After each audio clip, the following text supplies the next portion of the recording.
안녕하십니까? 시청자 여러분. 인생의 모진 풍파를 견뎌오신 어르신들의 구분 등을 다독여드리고 막힌 속을 시원하게 뚫어드리는 추억의 골목길 TV입니다.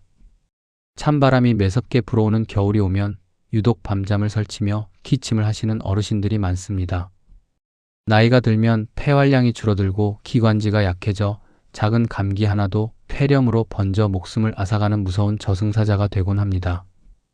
오늘 들려드릴 이야기는 병원 문턱조차 밟아보기 힘들었던 가난한 1970년대 늦겨울 지독한 천식과 폐병으로 피를 토하며 죽어가던 남편을 밭에서 캐낸 하얀 뿌리 하나로 기적처럼 살려낸 춘자 할머니의 눈물겨운 실화입니다. 1978년의 매서운 겨울밤, 춘자 할머니의 남편 김노인은 밤낮 없이 이어지는 기침 발작에 숨을 쉬지 못해 가슴을 쥐어뜯고 있었습니다. 영감, 제발 숨 좀 크게 쉬어봐요. 이러다 정말 큰일 나겠어.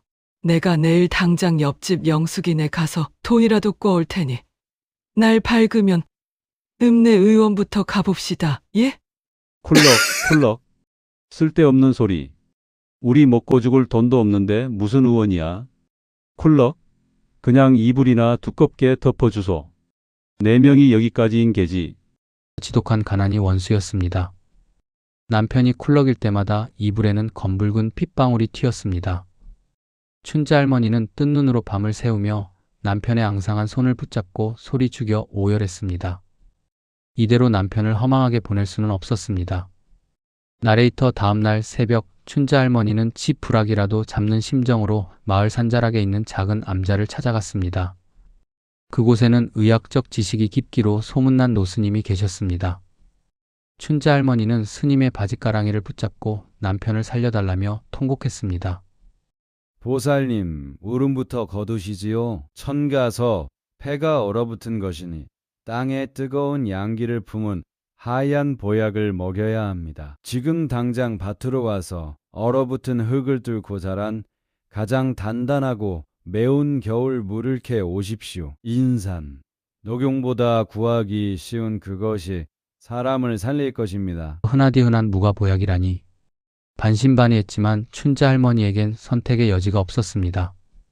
할머니는 언손이 찢어지는 줄도 모르고 꽁꽁 언밭을 파헤쳐 사람 팔뚝만 한 굵고 튼실한 겨울 물을 캐냈습니다. 집으로 돌아온 춘자 할머니는 스님이 일러준 대로 물을 깨끗이 씻어 강판에 정성껏 갈았습니다.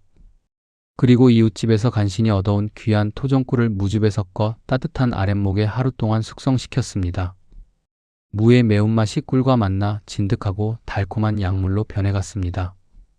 춘자 할머니는 숨 넘어가기 직전인 남편의 입술에 숟가락으로 그 진액을 조금씩 흘려 넣었습니다. 놀라운 일이 벌어졌습니다. 무즙을 삼킨 지 며칠이 지나자 남편의 목을 틀어막고 있던 시커먼 가래 덩어리들이 쏟아져 나오기 시작한 것입니다. 어이구. 속이 시원하다. 숨통이 트여. 임자, 나 이제 살 것 같아. 밤새 끊이지 않던 기침 소리가 멎고 핏기 없던 남편의 얼굴에 혈색이 돌기 시작했습니다. 흔해 빠진 무 한 뿌리와 아내의 지극한 정성이 다 죽어가던 남편을 저승 문턱에서 끌어온 기적이었습니다. 시청자 여러분, 가난했던 시절 우리 부모님들을 살렸던 것은 비싼 수입 약재가 아니라 바로 우리 땅에서 난 생명력 강한 채소들이었습니다. 그렇다면 어르신들, 도대체 무의 어떤 성분이 이런 기적을 만들어낸 것일까요? 한의학에서는 무를 천연 소화제이자 폐를 윤택하게 하는 약이라고 부릅니다. 첫째, 무를 한 입 베어 물었을 때 알싸하게 매운맛 느껴보셨죠? 이 매운맛의 정체는 바로 이소티오시아네이트라는 천연 항염 물질입니다. 이 성분은 나이가 들면서 우리 몸 혈관과 폐점막에 덕지덕지 쌓이는 염증 덩어리를 녹여서 몸 밖으로 배출해냅니다. 둘째, 식사하시고 속이 더부룩할 때 동치미 국물 한 모금 마시면 쑥 내려가는 경험 해보셨을 겁니다. 무에는 탄수화물을 분해하는 디아스타아제 효소가 어마어마하게 들어있습니다. 위장 기능이 떨어져 만성 소화 불량에 시달리는 시니어들에게 무는 위장을 편안하게 해주는 최고의 천연 소화제입니다.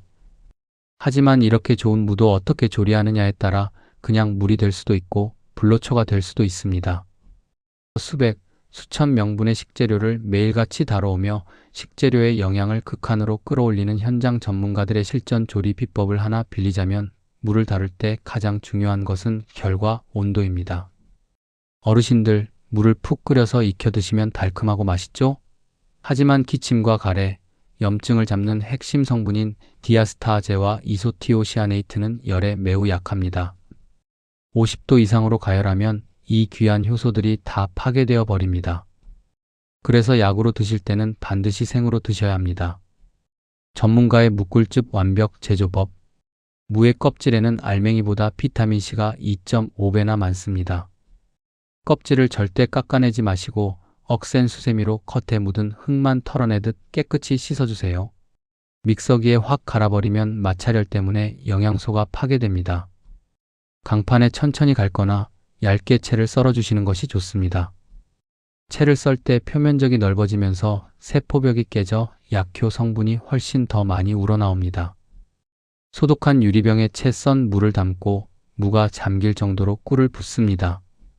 당뇨가 있으신 분들은 꿀 대신 프락토올리고당을 사용하시면 혈당 오르는 것을 막을 수 있습니다. 실온에서 하루, 냉장고에서 23일 숙성시키면 맑고 달짝지근한 진액이 빠져나옵니다. 이 진액을 아침 저녁으로 한 숟가락씩 따뜻한 물에 타서 드십시오. 며칠만 드셔도 목에 걸려있던 가래가 녹아내리고 기침이 멎는 것을 경험하실 겁니다.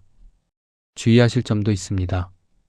무는 성질이 서늘하기 때문에 평소 손발이 얼음장처럼 차갑거나 설사를 자주 하시는 어르신들은 한 번에 너무 많이 드시지 마시고 생강을 약간 곁들여 드시면 찬 기운을 중화시킬 수 있습니다.